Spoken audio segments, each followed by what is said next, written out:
हजरत मुहद्दिस इब्न जौज़ी ने लिखा है कि हजरत हबीब अजमी एक बुजुर्ग थे, उनके पास एक शख्स अक्सर आता था, बड़ा मालदार था, एक ही बेटी थी, वो भी टांगों से माजूर थी।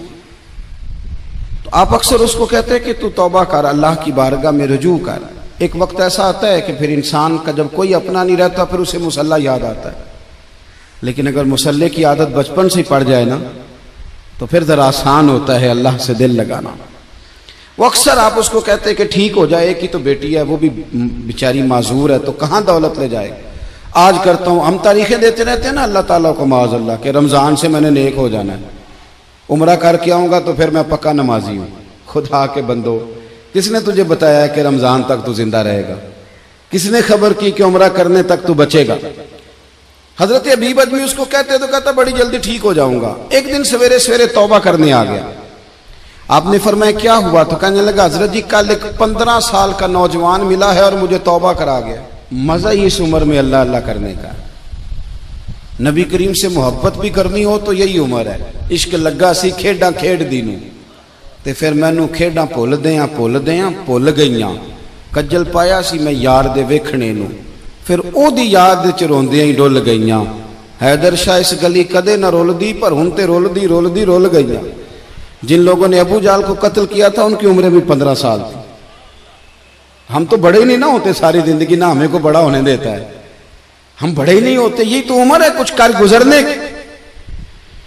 15 साल का नौजवान तौबा करा गया। तो हजरत हबीब अजमी कहने लगे वो कैसे? कहने लगा हजरत जी मैं कल मंडी गया था, मुझे कुछ सामान खरीदना था, तो बगदाद के बाजार से मैंने मछली खरीद ली 10 किलो, बाकी भी सामान तब खुद ले जा नहीं सकता था।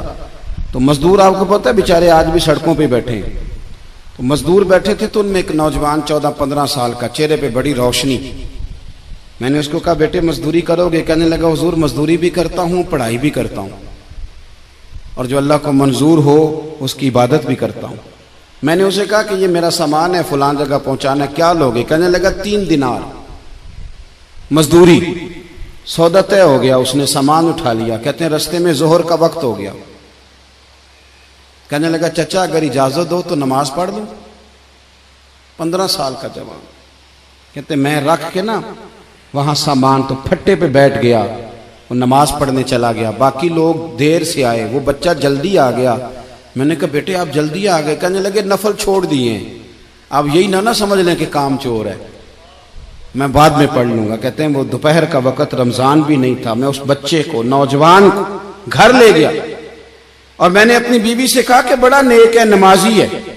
और रास्ते में ये भी हुआ है कि मैंने उसे एक दफा कहा है कि ये मुझे थोड़ी देर के लिए दे दो, गर्मी बड़ी है, तुम्हें पसीना आ रहा है, मैं उठा लेता हूं। कहने लगा नहीं चचा मैं रिस्क हलाल खाता हूं, अगर आप उठाएंगे तो मैं 3 दिनार मजदूरी पूरी नहीं लूंगा, फिर पैसे कम करूंगा। मैंने तय किया है कि उठाऊंगा। तो कहते हैं मैंने अपनी बीवी को बताया तो बड़ी मुतासिर हुई। कहने लगी दोपहर का खाना पक गया, उसे को रोटी खा ले। रमजान भी नहीं था। कहते मैं बाहर निकला, उसको 3 दिनार थमाए। तो मैंने कहा बेटे एक बात मेरी मानोगे? कहने लगा बताइए। मैंने कहा खाना पकाए खा लो। कहने लगा मैं माफी चाहता हूं, मैंने रोजा रखा हुआ है। हुजूर ने हुक्म दिया, हुक्म नबी करीम ने हुक्म दिया, बुखारी मुस्लिम की हदीस है। फरमाया नौजवानों अगर तुम्हारे पास ताकत है तो निकाह कर लो, वरना रोजे रखो। हुक्म दिया, या निकाह और या रोजे, ये सरकार का हुक्म है। भाई नफली रोजा नफ्स की कुव्वतों को कुचलता है, इंसान में नौरानियत और रूहानियत लाता है। कहते वो कहने लगा मैंने रोजा रखा है। मैं और मुतासिर हो गया। मैंने कहा अब क्या करोगे? कहीं और जाना है? कहने लगा नहीं, मैं जिस दिन 3 दिनार कमा लेता हूं फिर मैं मजीद लालच नहीं करता, बाकी वक्त या कुरान मजीद पढ़ता रहता हूं या नबी पाक पे दुरूद शरीफ पढ़ता रहता हूं। आप बताएं। तो मैंने कहा कि इफ्तार मेरे साथ कर लो। कहते हैं मैं उसे मस्जिद छोड़ आया और खुद मैं लौट आया। इफ्तार के बाद मैं उसे लाया, खाना खिलाया, इशा पढ़ी। उसका घर दूर था, मैंने ड्राइंग रूम खोल दिया, बैठक खोल दी, वहीं वो सो गया। मेरी 20 साल की माजूर बच्ची कभी चल नहीं सकती थी, कोई तबीब कोई हकीम मैंने छोड़ा नहीं था इसको दिखाया न हो। एक ही बेटी, वो भी माजूर पैदाइशी। उसके कमरे में गए, मियाँ बीवी उसे खाना खिला और बताया बेटे एक नौजवान है, बड़ा नेक है हमारे घर में, आज बड़ा परहेजगार। पता है हुजूर ने क्या फरमाया? नबी करीम फरमाते हैं जब नौजवान उठ के तहज्जुद पढ़ता है ना, नौजवान तो अल्लाह फरिश्तों के सामने उस नौजवान पर फख्र फरमाता है। अल्लाह फख्र करता है कि उमर देखो देखो ये मेरी बारगाह। अल्लाह फख्र करता है, अल्लाह यानी खुदा खुद मीर मजलिस बूद, अल्लाह फख्र करता है। अब सोचे, तो हमने अपनी बेटी को बताया कि नौजवान और बड़ा नेक है, तो कहते हैं वो खाना खिला के हम वापस आ गए। आधी रात का वक्त हुआ तो दरवाजे पे दस्तक हुई। बच्ची अपने कमरे में सो रही थी, हम अपने कमरे में, वो बैठक में। घबरा के उठे कि इस वक्त कौन है दरवाजे पे? तो बेटी कहने लगी अब्बा दरवाजा तो खोलना। कहते हैं दरवाजा खोला तो 20 साल हो गए थे बेटी को, कभी उसने चल के नहीं दिखाया था, कभी दौड़ के उधर जाती, कभी इधर आती। कहती अल्हम्दुलिल्लाह अल्लाह ने मेरी टांगे ठीक कर दी।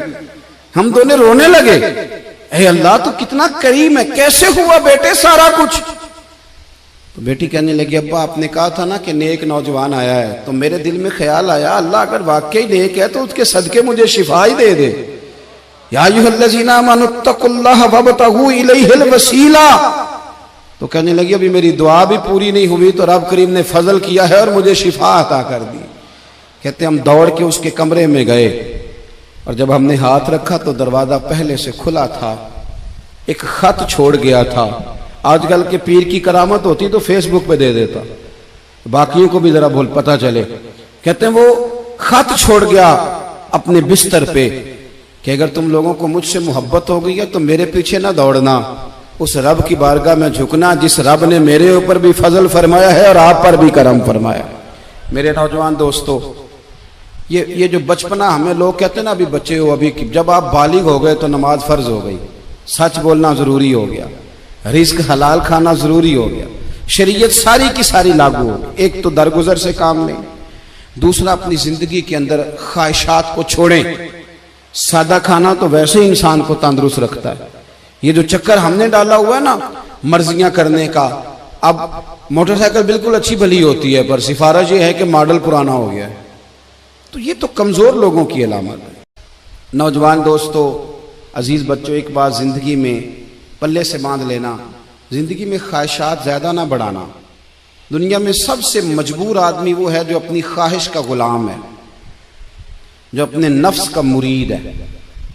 ना ख्वाहिशें बढ़ाना, मतलब घर में सुबह का नाश्ता करते वक्त ये प्लान करना कि आज शाम मैंने बर्गर खाना है, ये दुरुस्त नहीं है। दोपहर की रोटी घर में अच्छी पकी हुई है, अम्मा ने पसीना उठा के पकाई है, पर साहब कह रहे हैं नहीं मेरा नफ्स कहता है कि आज मैंने ना पिज़्ज़ा ही खाना है। नफ्स की ख्वाहिशात को ना बढ़ाना, ये बंदे को गुलाम बना लेती है। दुनिया में ज्यादातर गुनाह रोजी रोटी के लिए नहीं होते। ये जो लोग जुर्म करते हैं, डाके डालते हैं, करप्शन करते हैं, ये ज्यादातर नफ्स की ख्वाहिशात के लिए।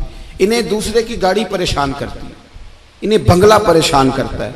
आपको पता है नबी करीम अलैहिस्सलाम ने एक दुआ मांगी है। हुजूर फरमाने लगे अल्लाह मेरे घर वालों को ना जरूरत के मुताबिक रोजी देना, ख्वाहिशात नहीं। अभी किसी को मजेदार रोटी खाते देखो तो किसी 5 स्टार होटल में ना देखना, बल्कि जो मजदूर मजदूरी करता है ना उसे कभी मुलाहिजा करना, वो जो सुबह रोटी बांध के साथ लाता है। 2 रोटियां जब वो लाता है तो रोटियों के बीच अचार होता है, और दोपहर का जब वक्त ढलता है तो साहब वो अचार ज्यादातर पोने को लग जाता है कपड़े को, और मजदूर के कपड़े भी मैले कुचैले होते हैं। वो जो होटलों में जाके रोटी खाते हैं तो वो ढब से बिस्मिल्लाह नहीं पढ़ते, वो ढब से शुक्र अदा नहीं करते, उनको तो किसी को पाल्टी डाली होती है वो खा रहे होते हैं। मजदूर जब वो खाना खाने लगता है ना मेरे अजीज, तो वो पहले हाथ धोता है, फिर किसी से उधार गिलास लेके पानी भरता है, और फिर वो जब बैठ के वो रोटी खा रहा होता है ना तो लगता है दुनिया का सबसे मजेदार खाना यही खा रहा है। और फिर जब उसको लफ्ज भी सही नहीं आते कि शुक्रिया कैसे अदा करना है, खाने के बाद की दुआ भी पूरी नहीं आती, पर जब वो 2 रोटियां खा के आसमान की तरफ देखता है तो उसकी आंखों की रोशनी बताती है कि इसने रिज़्क़ हलाल खाया है, और जो खाया है उस पर अपने रब का शुक्र भी अदा किया है। ख्वाहिशात को वसी न करो, वसी न करो ख्वाहिशात को कभी भी जिंदगी में। डॉक्टर इकबाल के बेटे ने खत लिखा था इकबाल को कि अब्बा जी आप तो लंदन में हैं, तो मुझे कुछ फीस देनी है, तो अगर इजाजत दें तो मैं किसी से उधार ले लूं। आप ना माँ और बाप को कभी कभी कटहरे में खड़ा कर देते हो जब कहते हो कि पिकनिक जा रही है मरी, जहां से मर्जी उधार लेके दो। आपको पता है फिर आपका बाप बेचारा क्या करता है? किसी के सामने हाथ फैलाना पड़ता है तो बड़ी कमजोरी होती है। वो जब एडवांस मांगता है ना जाके फैक्ट्री के मालिक से कि मेरे बेटे को सैर को जाना है, यानी तेरे नफ्स की ख्वाहिश है और वालिद की गर्दन झुक गई, ये कितनी तकलीफ की बात। कोई ऐसी ख्वाहिश जिंदगी में पैदा न करो जो माँ बाप को, असातिज़ा को और दीगर को तकलीफ में मुब्तला करे कभी भी। इकबाल के बेटे ने कहा अब्बा कुछ उधार ले लूं, मेरी जरूरत है।